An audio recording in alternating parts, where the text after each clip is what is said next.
जहाज बेरमुडा से सिंगापुर दारू की स्मगलिंग करके आ रहा था। सिंगापुर के सबसे खतरनाक स्मगलर को देने के लिए इस जहाज में 10 करोड़ की सबसे महंगी दारू थी। ये जहाज पुलिस से बच के बड़ी मुश्किल से सिंगापुर के किनारे में आई। फिर दारू कंटेनर में पुष्पा स्मगलर के पास आई। उसके आदमी और पुष्पा खुश हो रहे थे क्यों कि उनकी स्मगलिंग पुलिस से बच के हुई थी। उसी शहर में सब्जी बेचने वाला लड़का अपने पप्पा के टेम्पू में सब्जी बेच रहा था। उसके पप्पा कैंसर से मर गए थे। बाजू से अमित भाई आते हैं और बच्चे की सब्जी देखने लगते हैं। उनको सब्जी अच्छी न लगने के कारण वो आगे चले गए। फिर दूसरे बाजू से अज्जू भाई बच्चे के सब्जी के पास आते हैं और बोलते हैं बहुत महंगा है, बाजू वाला सस्ता दे रहा है बोल के जाने लगते हैं। बच्चा आवाज लगाता है पर कोई नहीं आता। एक भी सब्जी न बिकने के कारण सब्जियां खराब हो गई थी। वो सब्जियों से भरे टेम्पू को कूड़े के ढेर में आता है जहाँ पे सभी लोग कचरा डालते थे और डस्टबिन में सारे खराब हुए वाले सब्जियों को डालता है। एक एक कर सारे सब्जियां डालता है और टेम्पू में बैठ अपने घर के लिए जाने लगता है। वो अपने घर पे आता है, टेम्पू को बाजू में रुका के उसमें से उतर जाता है। उसको बाथरूम से वैक वैक करके आवाज आ रही थी। बच्चा बाथरूम में जाके देखता है तो उसकी मम्मी बीमार होने के कारण उलटियां कर रही थी।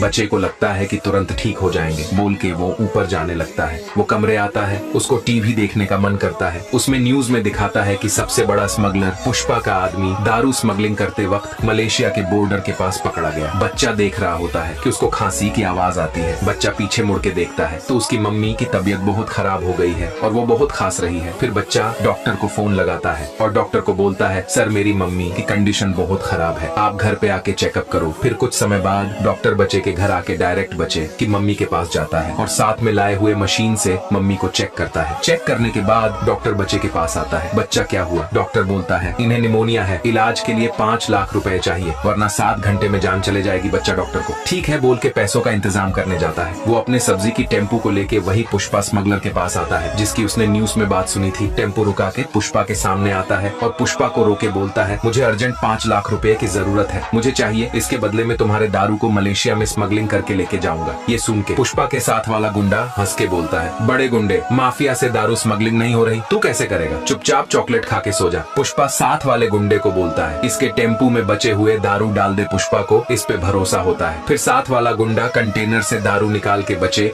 के टेम्पू में डालता है और बच्चा दारू से भरी टेम्पू को स्मगलिंग करने के लिए जाने लगता है। वो वही कूड़े के ढेर में आता है जहाँ पे उसके खराब सब्जियां डाली थी। वहाँ गाड़ी रुका के वापस सारे सब्जियों को दारू के ऊपर डालने लगता है। सब्जियों के वजह से दारू की बोतल छुप जाती है और टेम्पू में बैठ स्मगलिंग करने ले जाने लगता है। वो टेम्पू को लेकर मलेशिया के बॉर्डर पे आता है। बच्चा उनके पास टेम्पू को रुकाता है। पुलिस वाला टेम्पू को चेक करने के लिए ट्रॉली के पास जाके देखता है तो उसमें उसकी सब्जियां दिखती है, अंदर के दारू की बोतल नहीं दिखती। वो बच्चे को बोलता है चलो जाओ। फिर बच्चा टेम्पू को रिवर्स लेके दारू की स्मगलिंग कर मलेशिया चला जाता है। वो जिसको दारू की स्मगलिंग करके दारू देना था वहाँ पे आता है, टेम्पू रुकाता है और दारू वाले को बोलता है पुष्पा 10 पेटी। ये सुन के दारू वाला दारू लेके आने के बच्चे को पैसे देता है। बच्चा पैसे लेके ट्रेन पकड़ने जाने लगता है सिंगापुर जाने के लिए। वो वापस सिंगापुर आता है और अपने घर पे आता है। अंदर जाके कमरे में आता है। वो अभी भी देखता है कि उसकी मम्मी बीमार थी, डॉक्टर सोफे पे बैठा था। बच्चा उसको इलाज के 5 लाख रुपए देता है और इधर इंतजार करने के 50,000 देता है। डॉक्टर पैसे मिलने पर माँ के पास जाता है और माँ का ऑपरेशन करने लगता है। कुछ घंटों बाद मम्मी ठीक होती है, उठ के बैठ जाती है। बच्चा जाके मम्मी को दिल मारता है।